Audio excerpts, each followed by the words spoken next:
What's up, everybody? Welcome back to the Inspire and Equip podcast. Hope you guys are doing well. We're doing well. Yeah.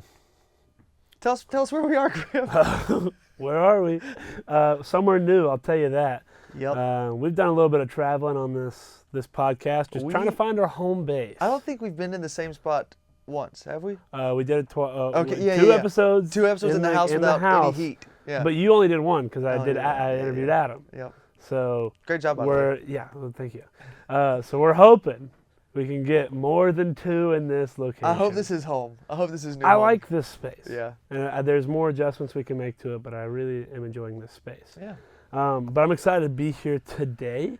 Me too, man. It's been a good day, and I'm ready to just talk life and hang out with you and just tell the people what we're talking about today. Today we're actually, in the thought of, I love getting to do this, and I love, kind of what we get to do of whether it be work in the office together or last week clearing out trees from the my ice storm, gosh, everything the like ice storm.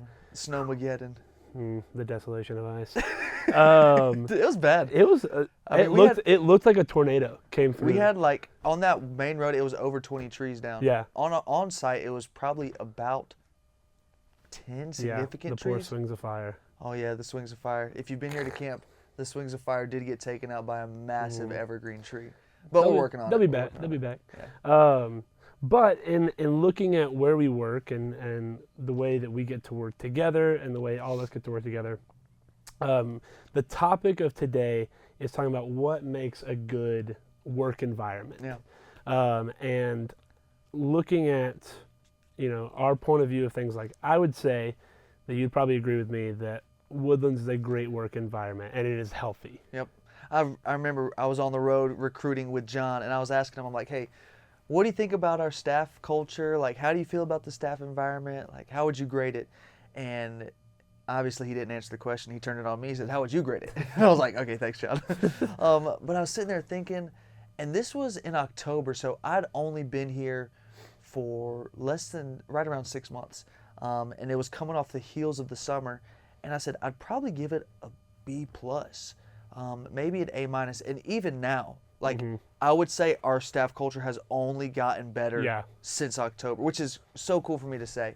So I think we have an incredible staff culture. I love the people that we get to work with. And I was talking to him on the road as well, and he was asking about recruiting and people that I'm connecting with in the office.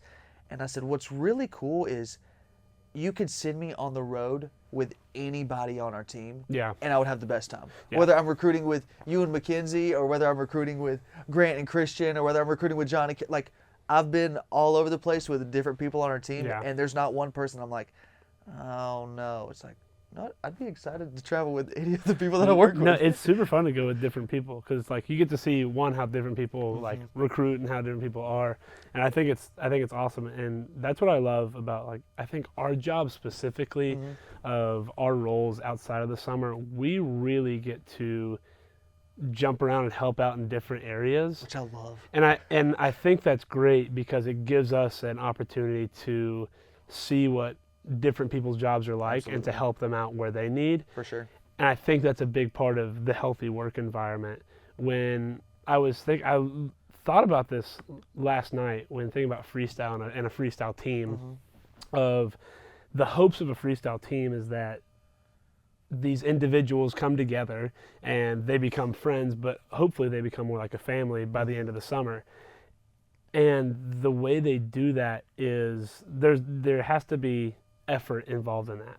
Yeah. And the three things I kind of honed in on were there has to be intentionality, there has to be humility, and there has to be just all around effort with it. Like the intentionality to make sure that you're actually talking with people and you're diving deep with people, you're not just going surface level. Humility to, you're going to have disagreements with the people, but to be humble enough and to serve them and to serve the people, even when you disagree with them, to still understand oh, I still love this person is on my team, this person is for me. And I think the staff culture here kind of gets that. There is intentionality between individuals in between programs. There is humility when people do something that's like, oh, I could have done this better. I don't think anybody on our staff is like saying, oh, I'm better than that. Nope. Or they're like, oh, I made a mistake. Yep. And that's on me. I can do better in this. Yes, Yep. They own their problems and they work hard, but there is intentionality and there is care for other people. People make effort with each other.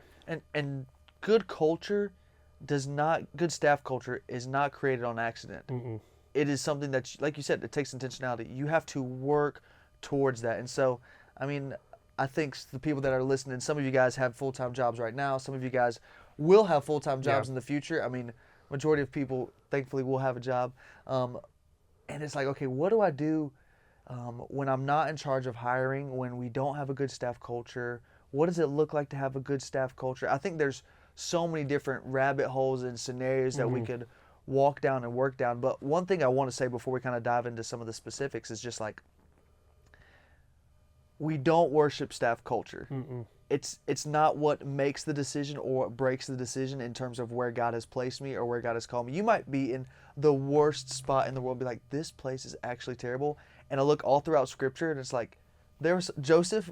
Joseph lived in a prison. Bad place. Like, didn't have the greatest staff culture in Egypt with the Pharaoh. And so I think it's just the reality of, I'm just really, really grateful for the staff culture that we do have at Woodlands. And I recognize that's not the case for everybody. Yeah. And so whether you are in a really good staff right now in Love and Life or whether you're not, I just want to let you know, we don't worship staff culture. I'm thankful that we have it, but we worship the King who can change any broken situation into an absolute triumph for the kingdom.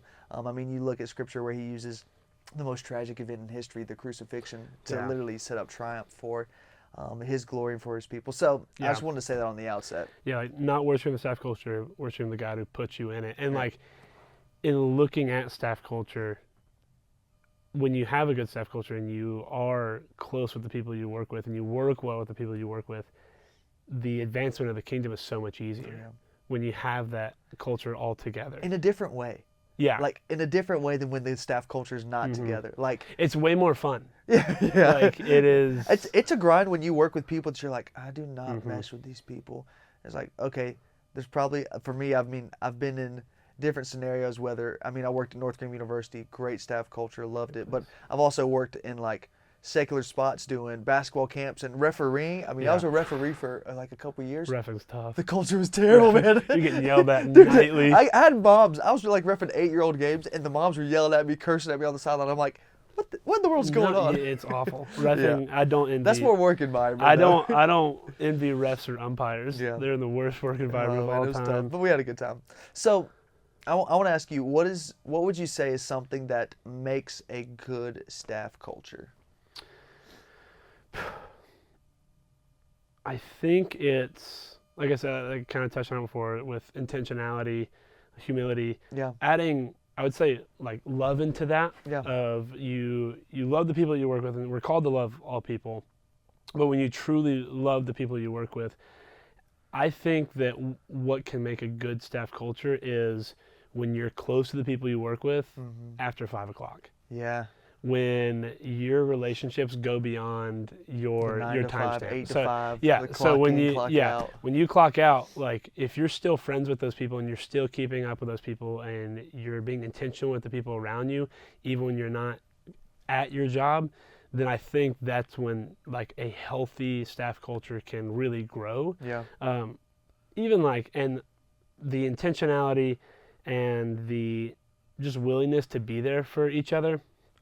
I understand that this was still a work day, but when the ice storm came, I think how cool it was.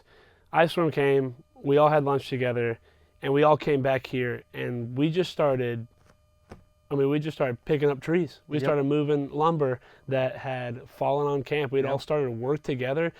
we're not blue collar workers by any means, but we got out there and we worked hard together and we had a good time doing it because we knew it had to get done. And even in the ice storm, I mean, Grant's over here filming it. Shout out to you, Grant. I mean, you guys can shout out Grant. He's the man. He does all the behind the scenes work. Literally, without him, we don't have this.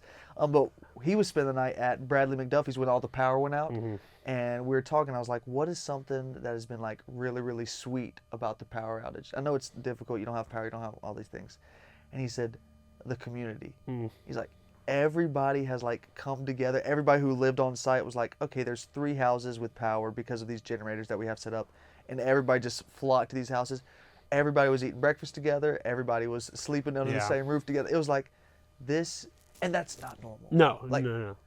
Like that is not normal at all. But I want to go back to something that you said. You said to have good culture, you need to hang out with people after the 5 o'clock.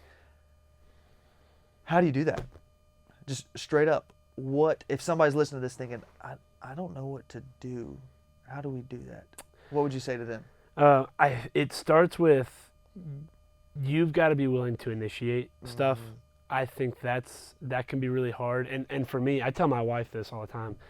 Making plans in like a group chat or inviting people to things scares the daylight out of me because I'm like what if I send this and nobody responds? Embarrassing. I'm gonna feel like the biggest loser. They hate me, and so I'm terrified sometimes to do that. But I learned one time we had dinner with some people one time and we were like, we really enjoyed having dinner with you guys.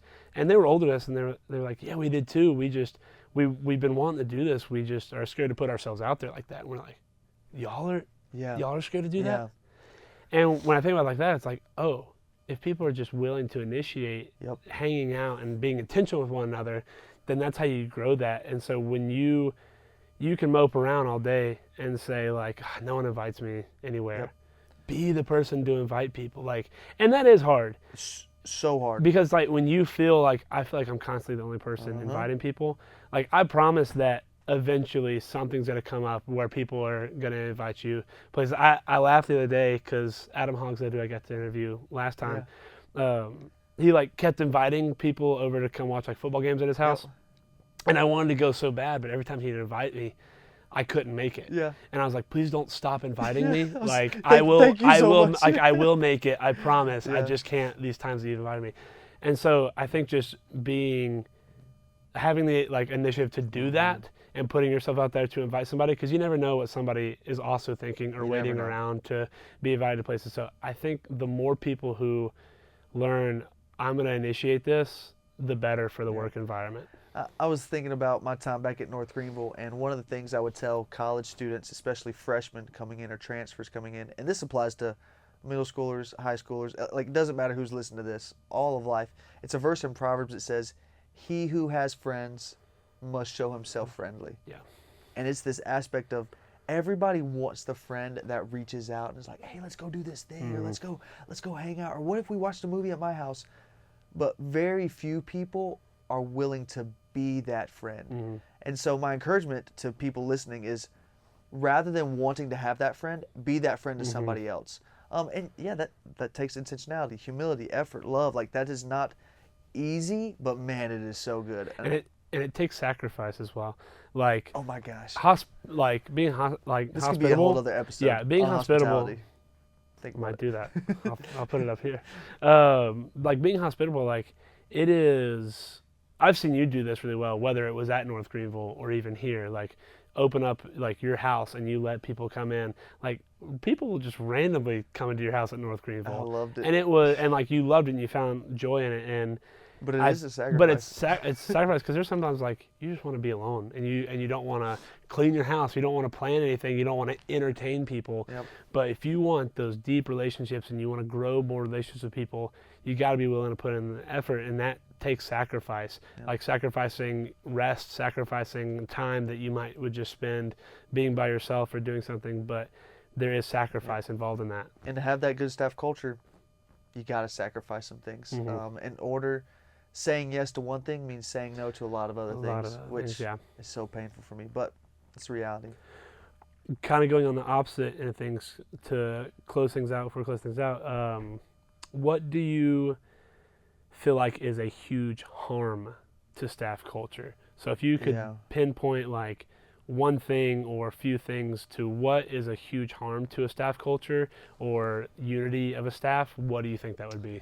Yeah, I think simple overview, just like kind of catch everything, is sin. Yeah. But if I really had to hone in on one, I mean, I think about pride. I think about even just like petty frustrations, like when we harbor bitterness. I think bitterness, oh my gosh, it is the barnacles that build up on the bottom of the boat that make things so much slower. Like, bitterness will completely ruin staff culture. But to kind of put a name to one, I would say selfishness is something that can ruin staff culture. When you start looking out for yourself and only yourself, one, that's anti-Christian. That's anti-biblical. That is against the way that God puts forth in His Word. Like, it literally says in Scripture, outdo one another in showing honor to other people. I mean, love your neighbor as you love yourself. There's so many one another's in Scripture. But if you let selfishness start to rule and reign in your life, you will either be the recipient of someone else's selfishness and you'll get hurt in the process and there'll be difficulty in the staff, or you'll be the one that nobody wants to be with because, like, that person is just, they're never in a good mood. They never help out. Like, it's always me, self-seeking. So I would say that selfishness is something that can completely ruin a staff culture. That's kind of a catch-all, and there's a lot of other things, but that'd be a main one. Do you have any thoughts on that? I think most definitely selfishness. I think gossip's a huge one. Oh my gosh. I mean, when you're talking like good to someone's face and you're going to other people at your work and you're just talking trash about them to other people, that doesn't help anything. It kind of shows your true colors to everybody else on the staff in a weird way. But I would also say, like, it's also in the same way of selfishness of like doing things in expectancy to receive something. We are to love others with no expectation of receiving anything. And I think if you are doing things for other people and you are trying to only do things for your coworkers or at your work to get something out of it, then I think you're doing it wrong. And I think that can kill a staff culture that is selfishness is what it is. And it's much easier to kill good staff culture than it is to create good staff culture. And so, like, I mean, tearing people down, I mean, think about buildings that they take months and months and months building. You can raise that thing to the ground in just a few moments. I mean, I think it's the same thing with our lives, same thing with staff culture. It's like, man, there are some things that can completely ruin staff culture. But, like, if there's one thing that I could just kind of let them end on, it is that verse in Proverbs: he who has friends must show himself friendly. Good staff culture is not created overnight, but it is created over time, and making those small right decisions long term over time. Staff culture is created, and then we don't worship staff culture. Well, I think that's perfect. That's awesome. I love you, man. I love you. I love getting work here. It's awesome. With good people. Awesome All right, people. we'll see you guys later.